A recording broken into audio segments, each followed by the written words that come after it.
Assalamualaikum warahmatullahi wabarakatuh. Apa kabar anak-anak Umi? Semoga dalam keadaan sehat walafiat semuanya. Oke, kali ini kita masuk ke buku 6D globalisasi, subtema 1 globalisasi di sekitarku pada pembelajaran yang pertama. Globalisasi merupakan proses penyebaran sesuatu secara meluas sehingga ke seluruh dunia. Globalisasi berpengaruh sangat besar bagi kemajuan teknologi dan kemudahan dalam berbagai hal. Pengaruh globalisasi sudah merambah ke seluruh aspek kehidupan manusia. Sebagai contoh, adanya kemudahan untuk memperoleh produk dari negara lain, misal makanan.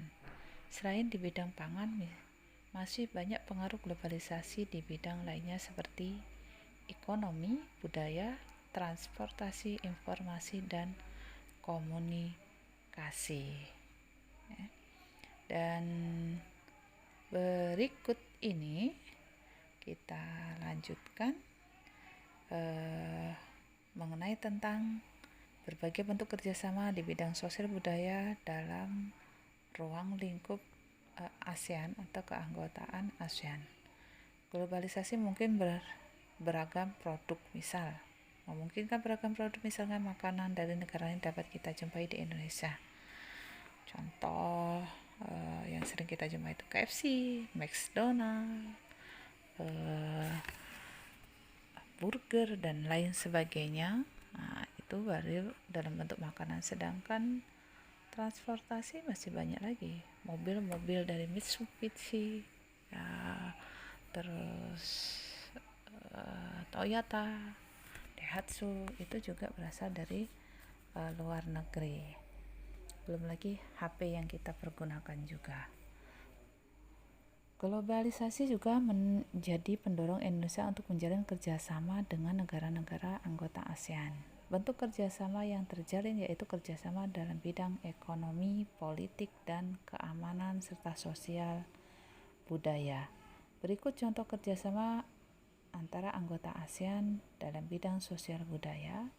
Di antaranya adalah kerjasama dalam kegiatan ASEAN Youth Volunteer Programs yang bertujuan menggerakkan para relawan muda agar pada masa depan dapat memberikan solusi yang inovatif terhadap tantangan regional. Kemudian program pertukaran pelajar. Ada juga yang ketiga, diadakan ajang olahraga atau SEA Games yang mana kita juga pernah menjadi tuan rumahnya, ya, khususnya di provinsi kita yaitu Sumatera Selatan. Dibentuk Komite Budaya dan Informasi bersama Community of Culture and Information atau COCI yang bertugas untuk meningkatkan kesadaran ASEAN serta memajukan identitas regional dan solidaritas. Ingat bahwa kerjasama ASEAN ini kerjasama yang dilakukan oleh negara-negara di kawasan Asia Tenggara, khusus di kawasan Asia Tenggara atau disebut dengan kerjasama regional, ya, satu kawasan. Contoh peran Indonesia yaitu kerjasama untuk kepentingan kemanusiaan. Perannya mengirimkan bantuan pada negara-negara yang dilanda bencana alam ataupun konflik. Kemudian pada halaman keempat kita akan belajar mengenai tentang proses menghasilkan energi listrik atau menjelaskan proses menghasilkan energi listrik. Kerjasama antar negara ASEAN berlangsung di berbagai bidang. Contoh kerjasama dalam bidang ekonomi atau BIMS, EAGA, Brunei Darussalam, Indonesia, Malaysia, Filipina, ASEAN Growth Area terus diperluas hingga bidang kelistrikan. Nah, energi listrik dapat dihasilkan dari pembangkit listrik. Pada pembangkit listrik, energi dari sumber-sumber energi dalam alam diubah menjadi penggerak atau turbin menjadi energi gerak. Selanjutnya energi gerak diubah menjadi energi listrik oleh generator. Jadi alurnya atau jalannya itu dari sumber energi dari alam, kemudian turbin uap ke putaran, kemudian di generator, dan selanjutnya yang terakhir yaitu energi listrik. Nah, pembangkit listrik dibedakan menjadi dua jenis, yaitu pembangkit listrik tenaga termal dan pembangkit listrik tenaga hidro. Yang termal adalah pembangkit listrik yang dapat mengubah energi panas menjadi energi listrik, panas menjadi energi listrik. Energi panas tersebut dapat dihasilkan dari batu bara, minyak bumi, gas alam, serta bahan galian seperti uranium dan thorium. Pembangkit listrik yang termasuk pembangkit listrik termal antara lain pembangkit listrik tenaga uap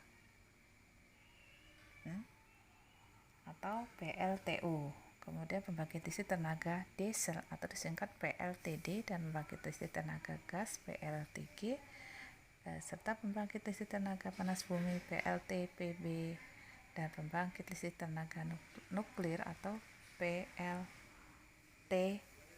Sebagai contoh, pada PLTU energi yang menggerakkan turbin berasal dari uap yang dihasilkan dari air yang ditampung pada boiler dan dididihkan menggunakan bahan bakar. Uap tersebut dikumpulkan di drum penampung. Jika tekanan, suhu, dan kelembapan uap sudah sesuai, uap dialirkan menuju turbin yang terhubung dengan generator sehingga dapat menghasilkan listrik.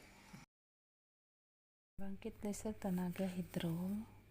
Pembangkit listrik tenaga hidro menggunakan air sebagai sumber energi. Komponen utama dari pembangkit listrik tersebut adalah turbin dan generator. Contoh pembangkit listrik tenaga hidro misalkan pembangkit listrik tenaga air PLTA, pembangkit listrik tenaga mikrohidro, dan pembangkit listrik tenaga mini hidro.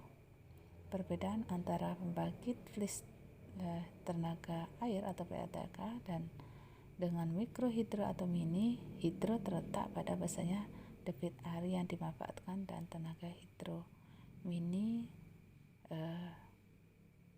terletak pada besarnya debit air yang dimanfaatkan tenaga listrik yang dihasilkan.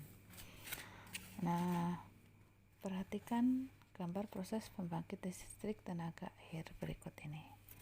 Yang pertama ini adalah ada danau, kemudian ada bendungan, ada gerbang pengendali, ada kanal air, kemudian ada